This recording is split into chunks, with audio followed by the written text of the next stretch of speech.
Innovation Unplugged from the Alabama Community College System's Innovation Center takes you inside Alabama's workforce development. Join us for enlightening conversations with community leaders and industry experts showcasing experiences, addressing key issues, and celebrating successes in the workforce initiatives across the state. All right, guys, welcome back to Innovation Unplugged, another episode. We are in the Seed Creative Studio in Tuscaloosa, Alabama, and we got a special guest today with us, Mr. Jason Blackwell. He's a man of many talents. You could say man, the myth, the legend. He's one of those guys. He's in that category. I'm Houston Blackwood. I'm your host today. Jason, welcome. Well, thank you for having me. I look forward to it. Yeah, and just to be transparent, when you said you could come to the studio, I didn't know you lived 3 hours away. Well, So very much appreciated of that. well, I think the CTE and you are worth it, so, I appreciate the opportunity. Yeah, certainly the conversation. And so we've known each other a pretty good while. We have. We met actually at the community college system in 21 or 22. It was 22. You guys came over and we were talking about connecting skills for success to the CRI list. That's right. That's when I was working with the State Department of Education, and I seen some great things that y'all was doing, and I wanted to be a part of it. Yeah. Well, we carried that on. So, but before we get into that part of it, let's talk about who Jason Blackwell is. I know you've got a pretty big reputation or presence around the state, really around the country, probably, if I'm being honest. I'm trying, Looking at your resume and your information. So just give us a rundown where you came from, how you got to be right here. Well, I was raised by a guy that was a Great Depression guy, and he was real old school and taught me from 6 years old. He told me, he's like, son, if you'll pay attention to me, I'll teach you everything I know. And for some God reason, I listened to him. Pay attention. Yep. So he was a multi-trade guy, and we lived in a community with a bunch of guys that didn't know no limits. We did everything. Yeah. We didn't have enough money to hire it out, so we did welding, carpentry, locksmithing, just whatever it was. And then my daddy saw something in me that was past my recognition at the time, but I lost a set of keys because I thought I was cool. And Okay. my dad had to pay a locksmith $300. Yeah. And at 12 years old, my daddy realized that if I wanted my four-wheeler back, I was going to have to make my own key. And so he put me through a correspondence course, and at 12 years old, I learned how to be a locksmith, and my career just kind of started there. Daddy started taking up time with me and making sure everyone in the community that had different trades, and I just started becoming a sponge. Okay. We're going to talk about what all you absorbed, but back up. You became a locksmith by correspondence. Yeah, that was called the Foley Bell Saw Correspondence Course.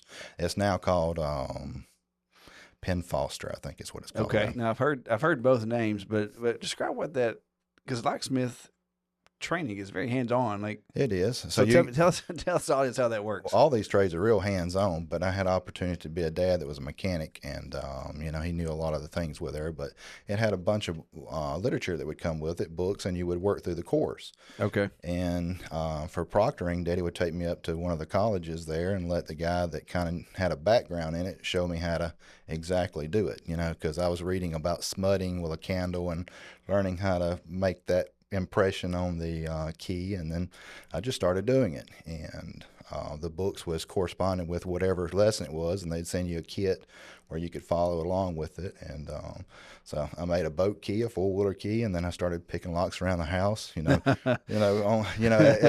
at people's discretion. Sure. They knew I was doing At it. their preference, yes. And it become a good side hustle. I Yeah. was unlocking people's cars for them. At the time it was only $10 a pop. But, for a 13, 14-year-old kid, and my daddy pulling up there with a 13-year-old kid, and he's the one who's going to open your car, people that was. What year was this? When you were 13 picking locks for people? It's probably 90s, 91. Okay. Gotcha. That's hilarious and awesome. And I totally see that. So you must have lost a key to the four-wheeler or something, or? Yeah. Well, I lost the key to his tractor, and it pissed him off pretty good. Okay. So he bought the tractor key at $300, and he said, you know what? I was like, well, Daddy, he's like, well, you come up with the money. And me and him come up with, what if I learn how to do it? Yeah. And he looked into it, and one of his brothers got to talking. He's like, why don't you do this? And then I just saw opportunity. So Daddy wouldn't let me play football and do all these kind of things. And so when I come home from school, I was learning different things, and it just branched off from there. Yeah, there's a lot of value in that. I think that's a lost art. I grew up the same way. My dad had his own business, but he was off work by every day by 3. So Yeah. when I got home from practice, there was always something to do, some kind of project. So We kind of owned a self-sufficient farm, so there was always something broke. you still do. Oh, yes. Yeah, that's I got about 120 acres, and I manage it, and I've got my boys working. My youngest is 9, and he can bush hog with the best of them. You know, all of them can run them out of equipment, dozers, excavators, backhoes. You know, awesome. So let's go from 13-year-old lock picker Jason to progressing into getting out of high school. Where'd you go from there? I decided I want to do forestry, and I turned around and after I got finished with that, I worked there for a little while and decided that my dad got like a little scholarship from the GI Bill. He got a 30%, so that included me to be able to go back to school. So I went through the medical stuff and kind of took a whole different transition. I started working with the Forestry Commission for a little while, and I was only making $22,000 with a company truck, but my sister graduated nursing program, was making 50-something around the house. So I saw opportunity to do that, so I went through that. Didn't like that. Yeah. And I just started coming back to what I know. Way Daddy raised me is we did carpentry, electrical, welding, and I found that I could be more enjoyable outside. Oh, for sure. But when you knew that you were an outdoors, hands-on. I could just see the money at the time. And at the time, you know, where I was doing mechanic work with $20 a wheel for brakes, it just wasn't really good money there. And I was thinking the nursing, I could be inside doing the stuff and make the money I wanted, which you can, but that wasn't my personality. Mm-hmm. I don't frown upon the experience because I still have that medical knowledge, and it's even helped me in the fields because I got a pay increase because I was certified, and when I was on the job there, you know, they needed someone that was certified EMT, and yeah, okay, that makes sense. You know, so it helped. Okay, so after your stint in the medical industry, you went back to the trades. That's right. Okay, what age was this? I was in my mid-20s. Okay, then what? I turned around and I was working for a mill in Bruton, and I got in a wreck. I turned around and I hurt my neck. I had a semi-truck rear-end me, and it messed my neck up pretty good. It gave me severe whiplash. He took a left and kept on going, and I turned around and I wasn't able to kind of do what we was doing, and opportunity approached me. A lady offered me a job as an electrical instructor, and I politely declined that quite a few times, and she's like, just please come hear me out.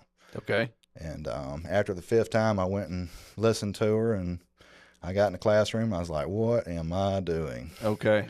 And, so time out right there. So I think a lot of people in life have gone and trained and got degrees, whatever, or got into a situation. They look around, they're like, what are we doing? You know, right. Like Jim from the office. What is going on?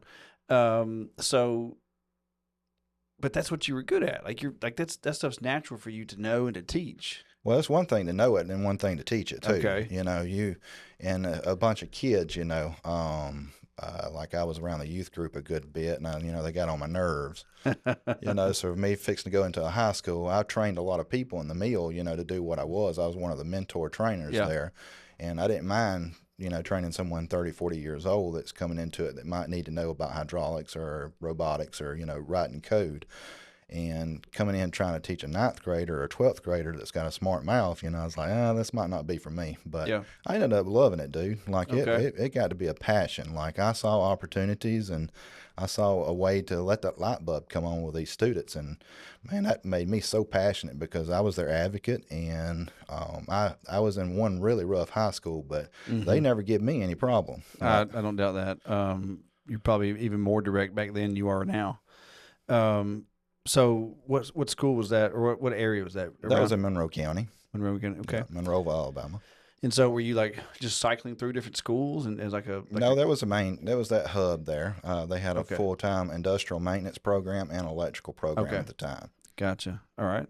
Where'd that take you? So you learned all that, and you learned about curriculum development, and that's right. Was foreshadowing for what you do now. Well, the state of Alabama had something that I could do that I could increase my pay. At the time, I started out $35,000, you know, because I was an entry-level teacher.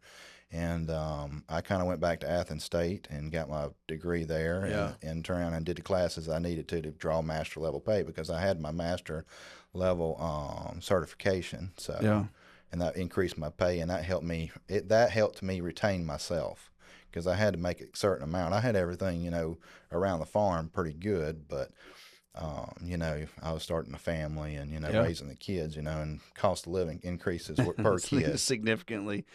You Yeah, know. those do not come cheap. Okay. But I just decided to take it as high as I could. I started learning everything I could, and I realized that when we was going to that the teacher 196-hour teacher training, Yeah. that I needed a lot of my coworkers didn't know how to do that. And it was about a $10,000 increase. So my leadership in education started training them and mentoring them, and it started, kind of a free thing and just kind of led from there. I found that I was better at explaining stuff than the average person because I had a component of skills trades, and I'd been formally educated too, and Yep. I understood the classroom management side of it, and I could kind of help these guys out because a lot of these guys were a lot older than I was. Yeah.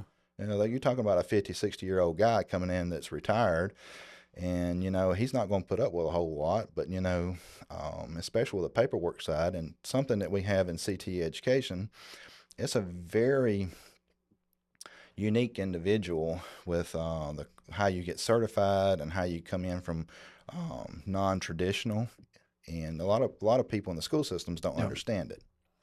Well, I had a coworker one time. She was a chemical engineer and had children, and they were all in school. Right. And she wanted to be on the same schedule as them, so she went back and got the same kind of degree, Mm-hmm. so she could teach. And she's still teaching now. I think she's my son's engineering teacher. Man, that's a great opportunity if you want to spend time with people and invest in people. Mm-hmm. And yeah, she does a good job.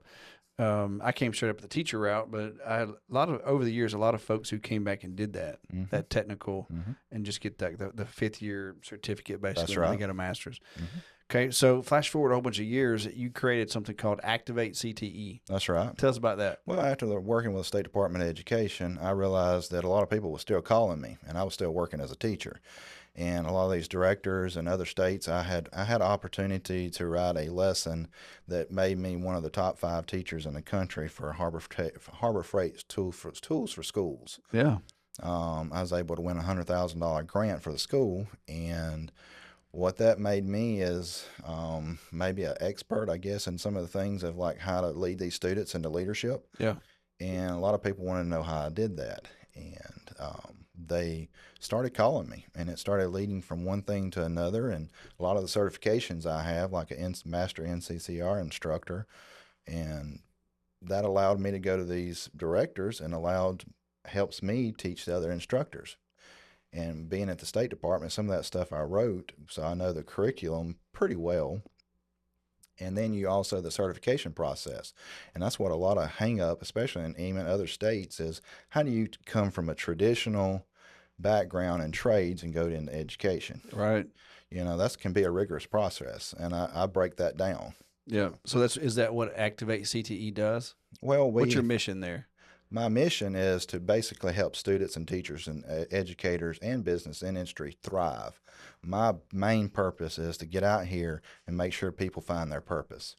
And as part of my mission, we empower the students. And the way you empower your students is make sure they believe in themselves. You can't move forward until that student realizes whatever they want is attainable. All right. And then you equip them. How do you equip those students? You give them the opportunity, whatever trade it is, you teach them the trade. You teach them workplace skills. A lot of places rather have workplace skills than actual technical skills because they want a well-rounded student where they're going into welding, robotics, leadership. And then after you equip them with that knowledge, you present them into the opportunities. So you bring business and industry in and show them what your caliber students that you have. So earlier in a previous episode, we had Meredith Smith. She's the newest director of the Alabama Office of Apprenticeships. Mm-hmm. And she mirrored some of the same topics. She talked about skills and how soft skills are still one of the things that are missing. People need it. I get told all the time, Blackwell, just make them where I like them. Yeah. And that's an opportunity, that allows that student to become who they are, but also gives them respect of the employer and how to follow directions. 10-4. So when you're working through these students, do you find that often as you're working through showing them that, okay, listen, buddy, whatever you want, you really can't get, and here's a skill you can get it. Do those soft skills, that leadership ability, or just that confidence, does it come naturally as they progress through a skill and master it to their degree, or is that something you still have to teach separately all the time? Well, I think a lot of it, the way I do, I don't know if you've seen this professional development before, but where this guy walks with someone and then turn around and he gets him in the middle of the floor. After he walks with him, he never says anything, but he gets him in the middle of the floor and he starts pushing on him. And then he turns around and the other guy pushes back. A lot of times with these students, you have to walk with them and meet them where they're at. Okay. And as they're doing that, you ask them critical thinking skills of like, what would you do? Like, it's easy for me to do what I do because I am who I am and I've had the experiences. You know what I you have. know, yeah. But to like the student, and I don't want them to teach them to be Jason Blackwell. I used to teach boxing classes to a guy, and he never could understand what he was doing when he was doing the same thing I was doing. Well, nobody's going to do anything better than I do it. Yeah. You know, because I'm myself. So I started realizing that how you replicate teaching these students is like when you give them opportunity, you ask them what they would do. Because their ideas is just as good as mine sometimes, because a lot of these trades are based off the same thing. So you teach carpentry, electrical, whatever, you still got to learn how to measure. You still got to have to learn the basic things. So you give them opportunity to do these critical thinking exercises, and they progress into leadership, and you mirror leadership yourself. Got it. What's the average age of students you work with? Well, since I started consulting, it's from, middle school all the way up to grown adults, Okay. 50, 60, 70 years old. So that middle school, is that more of a career exploration type thing, or are you teaching them real? I'm teaching them real things. Real deal? A lot of states have middle school programs and stuff, and I can speak for myself. Like my 9-year-old can shoot a grade and turn around and run a backhoe about as good as I can. You know, so if you trust them, now I've got bit in the butt a couple of times with students in the school system. Where I wasn't their parent that. I trusted them a little too much, but you still got to give them opportunity. I think that I've worked with kids in third grade that have the opportunity, and they very impressive. So the mindset is there for a lot of them. It might not be for every single one of them, but you trust them a little bit and give them a project, they can do it. You think that's what's missing in our schools? I do. And I can say that because I have a teaching degree. I spent my time, 13 years in K-12, mostly high school education, but we spend so much time meeting standards that have to be met. They're academics and they're good. I mean, people need to read and write to a proficient level, but we took project-based learning out of the schools. We're trying to put it back in there now, but the way my mind and a lot of people's mind are set up is like I have to have something that stimulates me. If you give me 1,000 math problems, I'm probably going to look at you and be like, I doubt it. But you give me something to build, it might have 1,000 math problems inside of it, and I can do it. It makes more sense to me. Yep. So folks like you, and I had a ton of those students when I was in the classroom, and they were brilliant kids. Right. But you could tell they come to school and their jeans were dirty, their boots were dirty, had mud all over because they've been doing stuff before they ever got to you. Exactly. And that's really what they wanted to be doing the whole time. Yep. And they were nice, respectful, and plenty smart, but they had a different learning style. I think if we would embed more math and science, which Alabama's done a really good job of that. You go through an electrical class or you go through a carpentry class, you're going to get science out of it. Yeah. And you're going to get math out of it. And I think they need to do that way more. And they do labs. Like I know a lot of elementary teachers, but they, like you said, they're so worried about testing that they lose the component of actually learning. Yeah. Have you ever been to the Alabama School for Cyber Technology Engineering in Huntsville? I have. Yeah, I toured there a while back, and Matt Massey came on the show on this podcast once. But when I toured it, they were building guitars, and there was some music theory behind it, and there was some woodworking behind it, but there's also a lot of math. Exactly. Which is really cool, and the way they did stuff, and like everything was embedded. Yes. Like if I walked away from there, intentional, but everything was intentional, but everything was embedded. Like you couldn't tell where one thing started and one thing ended. It was really cool. What keeps that from being the mainstream type of education? I think testing. Yeah. Having to meet a certain test every year. Yeah, I think globally, I think we look at our test scores and stuff, and then of course your ACT stuff. And I'm proud that they put the work keys in there, and that's more traditional, like things we're looking for in the workplace. Mm-hmm. But testing does it gets Yeah. in a way, globally. We want to match up with other systems and stuff, and really and truly, if we concentrate, we're a powerhouse. These people that used to not even graduate out of the sixth grade. My dad was one of those until later, but he called it his common sense. Yeah. He could figure out stuff, and I saw him make fools of 20-year engineers. Yeah. I think Rick and Bubba always said the superpower of common sense. Yes, It's gone. exactly. It's gone. And my dad was always that way too. He was like, "Can you just take a deep breath and look at that, Yeah, and you'll see what's going on." We think there. so much in a box in education now that's what's been helps me and helps people is think outside the box. Yeah. We don't have to be stuck in the box. How do you do some things? My kids get on YouTube sometimes and like, Daddy, look at this. This guy built this truck backwards. Nothing wrong with that. That's the way he was thinking. It's an opportunity, and Yeah. there's no telling how much that guy made off being creative. Yeah. Do you often think with your own sons or your students, do you ever just say, "Hey, I need you to do X, Y, Z," but give them no directions, like no steps? I do that all the time. So what I do with my own students personally is I make sure they have that safety component of it. Mm-hmm. Like, don't do this, don't do that, don't do this. Everything else is limitless. Okay. I have personally got humbled by my 11-year-old. Okay. We was taking the backhoe tires off, and they're 300 or 400 pounds a piece, and I lifted them up and put them on back on my F-250, which was about 5 foot tall, 4.5 foot tall. Yeah.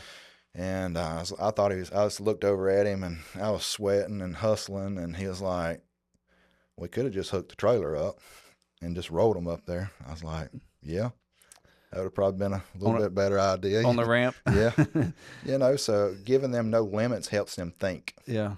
Now, I was very blessed to have about 4 people in my life that could fix anything. It didn't matter what it was, and I screwed it up. And that's something I had to realize really early on in my teaching career. It was way easier for me to just get in there and do it for them and help them. But you don't learn anything unless you go through the fire. So you breaking something and realizing that might cost you something, you learn a very big lesson that experience. That's what experience is about. What would you call that? And I've heard people say that, and maybe I'm just paying attention to that concept more lately. I don't know why, but Fort Knox, learning by Fort Knox. What does that mean? It means that you learned it the hard way. Okay. And I have. That's You mean like Knox? Okay, Yeah. I'm stupid. Oh, you're Sorry, fine. a little slow. I got upset one time and hit a hammer on a cast iron block on a tractor and busted the block there. Yeah. It cost me about $2,500. Uh-huh. And hard lesson learned, but I don't get mad when I do things. When I start seeing myself elevated above 60%, I start walking away from a project. Elevated above. And you said something earlier I want to hit on there. Being intentional. Mm-hmm. That's a big aspect of this education, especially if you're a CTE teacher, is being intentional with your student. There's individual learning that can happen in shops and classrooms, Mm-hmm. and you have to pick those students out and see what you have to notice those little things. And when you notice those little things about the student, and one of the things that I did with my classes is like, what are you interested in? I did a career inventory myself. Yeah. I pulled every student up there to my class, my desk, and I still do it now when I'm consulting. Like, I ask these teachers, like, what are you passionate about? Yeah. If you can bring that passion out and the person can find their purpose, that's the same thing what you do with CTSOs. You find something that these kids are passionate at, and you plug them into these CTSOs, and they excel. That's something I'm working through right now with my staff on this team, the Innovation Center team. Is they're all wicked smart and all great personalities, and they show up, they get up, and they show up, and they do a good job. But I'm curious, like if they're really the job they were hired to do, if they like it, if that's really in their wheelhouse, or it was just something that fit them at the time, and now they've all matured. We've all been together for at least a year, so I'm like, I'm curious, like what do I need to do to evolve them into a different role that they might like on the team? If there is one, but understanding them, and I'm not with them enough to, I'm not with them every single day, right? But I think that's a powerful thing, and even looking at like students or looking at your team as adults on a work team, and maybe even in your own, like your family, like what are they interested in and how can I level them up? into something else, and give them a job they got to do. They need to make a check, they need to provide, but what would they be most happy doing? Right. And it's a little tricky in the state agency to bob and weave people around in different things. But Steve Jobs was talking about one time in his speeches, I don't hire people to think like I think. Yeah. You let people be creative there. And if you hire a good team, you don't have to worry about them. You don't have to micromanage them, and they'll do explosive things. And that's one of the reasons you need to try to pick out, like me, when I'm building a team, I really try to pick out some great people that might not even see something in themselves. Yeah, I've got 2 on my team, and I've told them this. They drive me crazy because the questions they ask, I never think of those things. I'm like, why did I not think of that? Right. But they're really good because it's like their way of thinking is almost like a perfect Venn diagram. If I was an architect, everything would be a square, because I'm zero creative, but it would be a building that would have offices, right? But they would, they do such a good job, and the whole team does, of putting all their knowledge and their thoughts and the way they see it into the bundle and making it work. Yes. And so now you have this perfect solution, and thank God for them. I probably wouldn't survive if I didn't. So go ahead. I work with a company, and they did this at the State Department of Education, but it's called 5 Voices, and knowing your strength of your voice really helps. That kind of tells you what kind of personality you are. Okay. And that kind of helps you know where you plug into the team. And when you're building a team, that's important to know what your personality, your team is. Are they real laid back? I'm personally a connector. I'm the guy that's like, hey, I know a guy, because I like to help people. Okay. And you got a lot of people that's strict by a deadline. I'm like, why'd you create that deadline? What is it? We going to paper on Friday, or like where did you get that number at? I like that, knowing who you are and how you think. There's a thing we did at Calhoun one time called emergenetics. Yep. And it was your behavior profile, but also your thinking profile. Right. And I actually did it in a county school system as a principal, and I did it again at Calhoun about 4 years apart. And some of my indicators changed, and my creativity had gone up. My creative thinking ability had gone up because the job I had to do in the college, every day was different. Right. In the school, it's pretty routine, right? Oh, yeah. You got the same problem, same time of year, same whatever. Exactly. As far as management goes, but at Calhoun, it was a lot different, and I noticed that. But it also showed how you would respond. Like where you, like if you didn't like something, were you going to express it, or just not like it and be quiet? Right. Or were you, if flexibility? So it was really cool.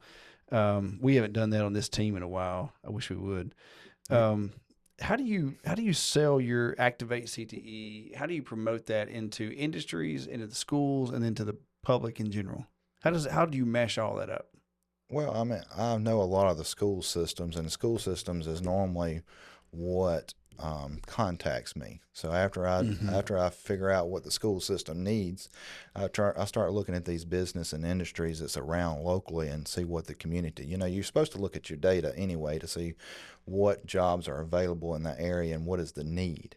And then you start expressing interest in these companies and like, what does your pipeline look like? And a lot of people don't even know what that pipeline is. They don't even realize that there's a school that's 5 minutes from them that's got 45 industrial maintenance students, and they're looking for maintenance kids. Right.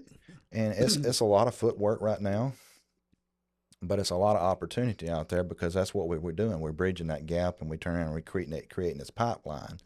And you had mentioned something earlier. I think the further down we can push the pipeline in education, where that student knows where he wants to be in 5th grade, and kind of let him guide himself in there, giving him opportunity. Alabama is one of the better states that I know of, like with dual enrollment opportunities, certification processes, and opportunity to go right to work. And that's what students need today. Our generation, of this generation, don't need any breaks in paths. One of the things that made me successful as a CTE teacher is I had a smooth transition from my classroom to community college, or from my classroom to workforce.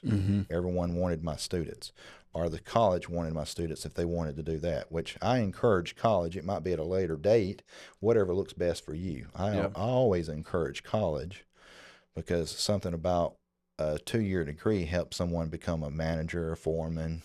Yeah. In our society now. But I try to put the word out there, and I'm trying to get bigger, and I'm trying to help more people. Mm-hmm.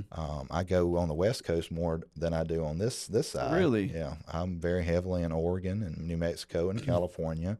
I started working with a lot of the Chamber of Commerce's, and a lot of times Chamber of Commerce knows what they're, because the small businesses normally are members of the Chamber of Commerce, and they know they might have 200 or 300 members, Mm-hmm. and then turn around, they know what their community needs. So that's one of the first places I stop at, is to understand what is the need of the community, and most of the time the Chamber of Commerce really knows what their need is.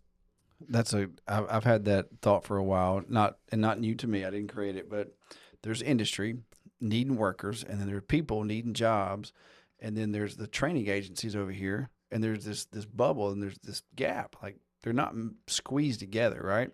And so then, but in that middle are the chambers of commerce, economic development associations, all those groups who are wicked smart, have all the tools, and they're pulling one or two at a time. But it's really hard for them to get all three squeezed together at one time. And we have one in our office now, Melody Witten. That's her. She is the economic development for the system, Right.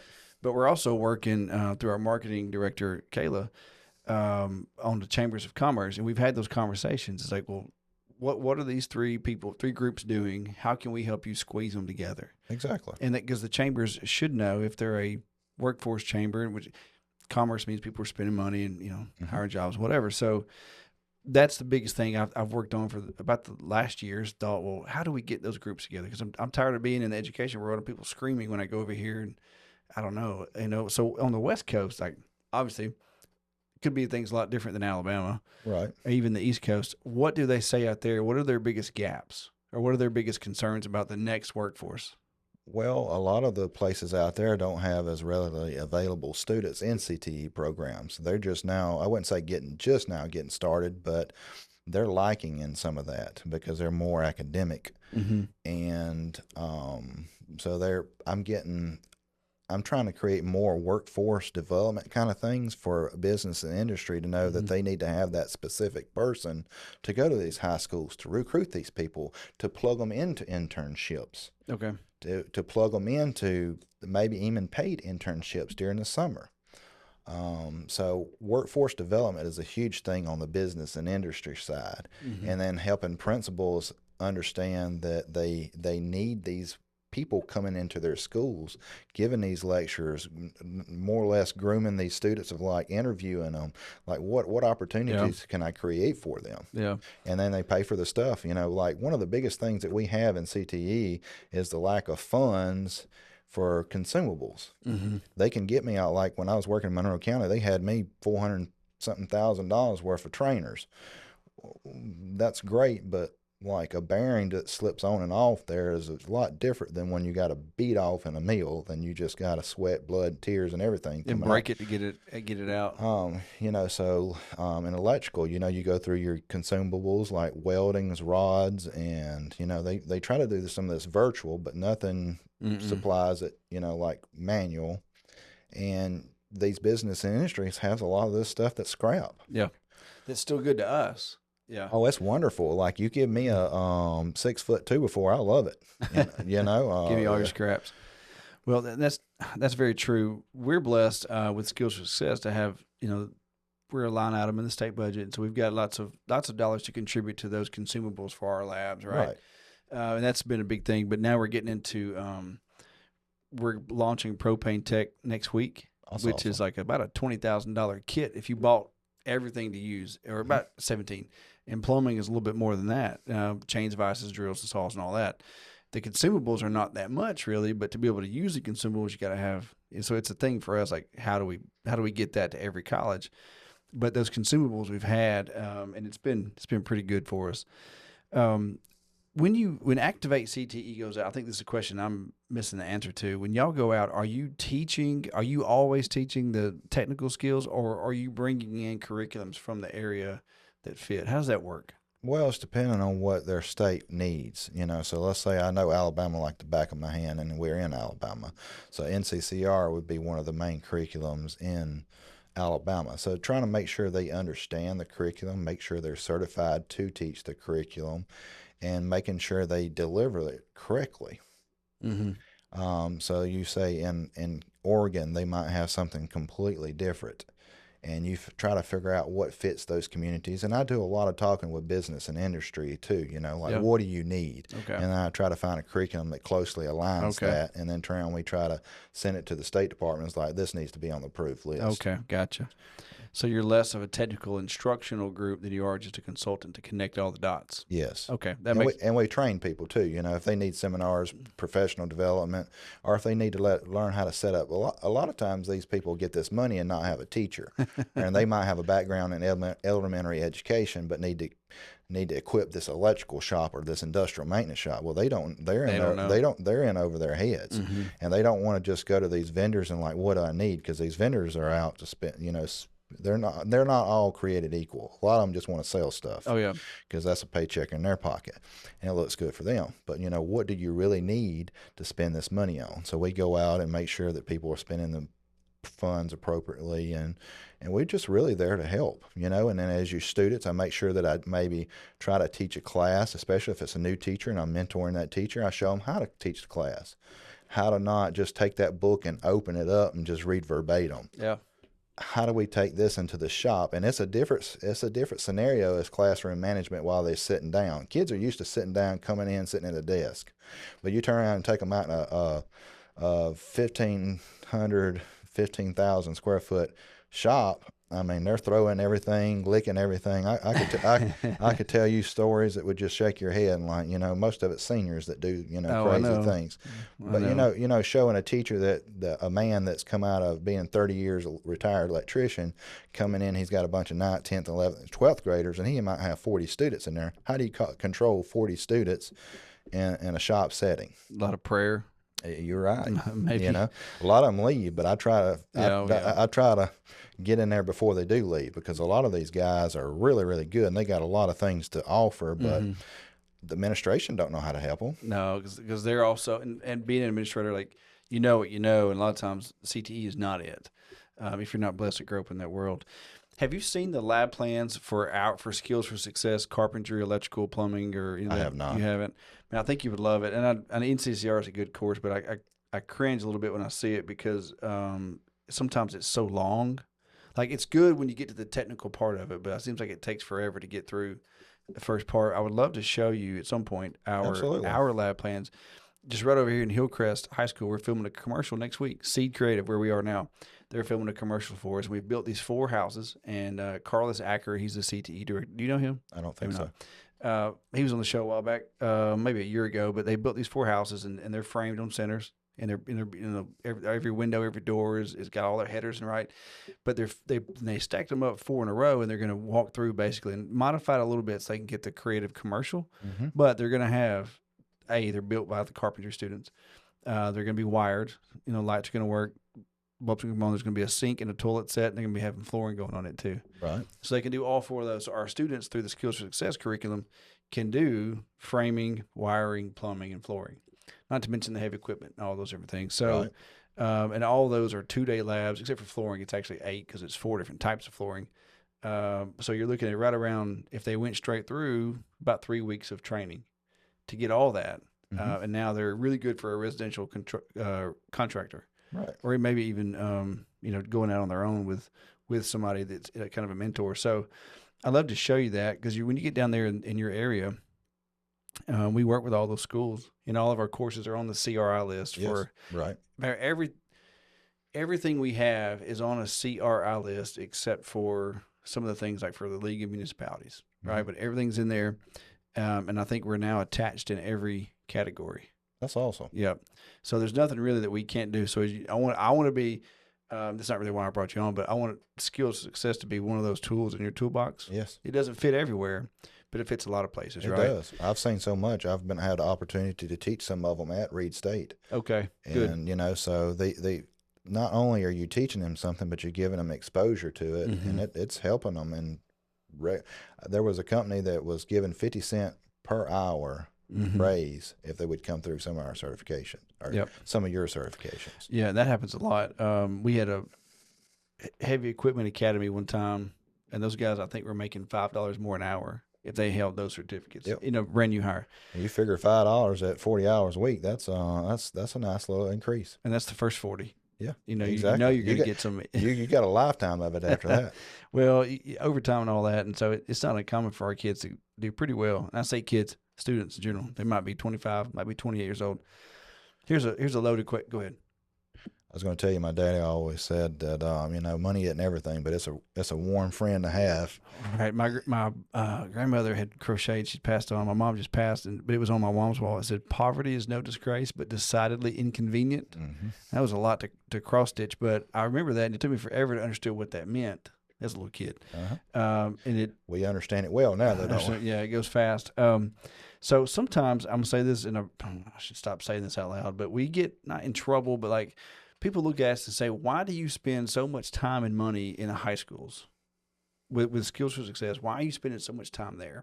And there are certain cases where, a kid takes too many courses that don't really lead to an outcome. Mm-hmm. But for those juniors and seniors, what would you say to someone who is a decision maker on giving dollars to training programs around the state? What would you say to those decision makers about how important it is to invest in that career exploration and career prep for those students using whatever available dollars?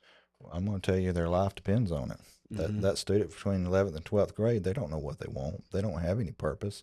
A lot of times their families are dysfunctional and like they need something that they can invest everything they got in. Mm-hmm. Right now, they might not be in love. They might not have any direction or anything, and they're going to look for opportunity. And you could give them an opportunity, especially a way to make money.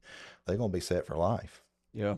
And I think I know the answer. I followed you on social media and some of your posts, and you had a post about a young guy come up to you, or young guys in general. They say, "I'm a man now. I'm 18," right? And your post is really long, but spot on. And you walk through like, what does it really mean to be a man? And it's not turning a certain age. But I got so tickled at that kid. He come up there all strutting, his chest all poking there. Guess what? Do I look different, Mr. Blackwell? I was like, no. I turned 18. I'm a man today. And I was like, oh, okay. And then I went over and I was like, was your mama still paying your cell phone bill? You know, all these things like you're going through there. Yeah, and I love that because it's so true. But like when you were talking about what you try to do through Active ACT is empower and equip them, but how much of that confidence comes from putting a couple of 2x4s together, making a wall? Well, when you can set short-term goals and all of a sudden you see that you can do it, and like you look back in pride, like I still go back to something I built when I was 18 or 16, like I used to work on a bridge, and like I can tell my kids I did that. It gives them an opportunity to have pride in something, and you'd be surprised what that does, even from a leadership component of like, I want to do more of this. This makes me feel really good. I did that. Nobody else helped me do that. And that empowers these students to the point that you can't believe. And then when they start believing in themselves, the sky's the limit with it, because they're very creative. I don't know if you noticed anything about that generation. They're not lazy. Well, some of them might be lazy. Some of them make me a little ill, but... Well, they said that about us, too. Yeah, exactly. Every generation, I heard of guys like, we said that about the 50s generation and 60s, so it's inevitable they're going to say about it. But so I've stopped looking at it from my point of view, and I started trying to look at it from their point of view, but I don't think they've had very many people believe in them. And I can say this from experience as a CTE teacher. And once you start believing in them, giving them a little purpose, they take off. Yeah, the question I always come back to is like, if you give them that knowledge and they look around and you give them the skills too, and they say, okay, well, I did this. And internally, I think they have to say at some point, well, what else can I do? Right. If I can do that, that was hard. That was hard 3 weeks ago. Now I'm doing it repetitiously. What else can I do? Exactly. And I think if we capture that and give them that mindset, now they're unstoppable.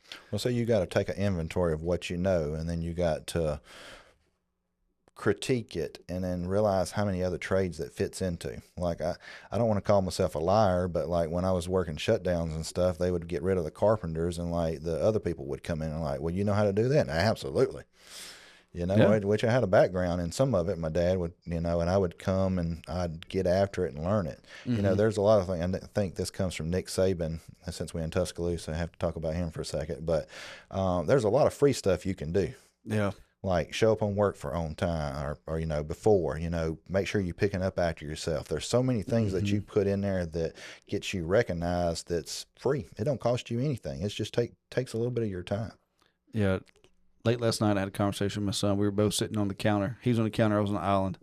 And he was 16, just been driving. And we were talking about, I said, hey, how are you handling everything? He's in AP classes and playing 2 sports. And he said, I don't know. Sometimes I feel like I don't know what I'm doing. Sometimes I feel like I got it all figured out. And about half the time, I'm just making sure I get everything in front of me. And I said, bud, that's just wait 30 years. You're going to be asking the same questions, because you sometimes you just got to get up and you got to show up and then keep it in front of you. That's half the battle. Half the battle. And so it was a long conversation that I didn't expect, and I really wanted to go to bed. And then I was wondering, like, he's got all these friends. I'm like, well, who's telling those kids that? And they all got good daddies, and in his circle, they're really blessed. But like out there in the world, like in the K-12, and do we have time to tell them that? So, buddy, just get up and show up. Are we doing that enough? I think if you're a teacher, you need to look at it that you're their lifeline, and you need to, just like you was talking about the funds. Why should I pour into people, pour into students? Because their life depends on it. Like, it's literally a life or death situation out there. That one moment could impact them for the good or for the bad. Yeah, I saw a study one time about homelessness, and it said how many folks who are adults out in the world who are homeless, what happened to them. And a lot of times it was like one tiny situation that just cascaded into this nasty waterfall. Domino effect. Reasons. And that's why they're still, and they can't get out of it, And so one of our guests in a previous episode was talking about the number of kids who are 18 to 24 who are not engaged, either in the workforce or in education or training, and how to cut that in half. That was their goal for the next couple of years, is investing in that age group, which is our age group too, like skills of success and CTE, getting those 18-year-olds out with some kind of credential. It's crazy stuff. We have one of the best set up systems to go out in the United States and put a lot of these people to work. We have to create an opportunity in which we're doing that, but we also have to create an opportunity to make sure that these students know that they can do it. Yeah, to know they can. Yeah, you're spot on. All right, so final thoughts, like in 5 years, man, Active HCT's blown up, and you've got a team, whatever. You're working with all different groups. What are you toasting to on a Friday afternoon? You get back home, you've done the thing all week. What are you toasting to? That we made a difference in people's lives. Yeah. We helped them communicate that their needs and their wants and desires, and we help people make families and make a good living. I feel like we can keep on the process is there. We just got to have somebody to be a catalyst, and I'm going to try my best to be that catalyst to try to activate it throughout the entire country. Yeah. Well, good luck to you. Let us be one of your tools. Absolutely. Possible. I look forward to working with y'all. College system and the state in general. So, final thoughts. Just invest in people.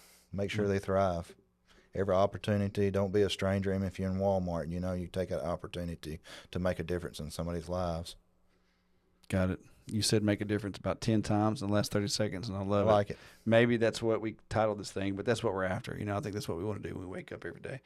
Well, good. Well, Jason, thanks for making the drive up. Thanks for giving your time and your knowledge, and I think this won't be the last time we have you on in some way.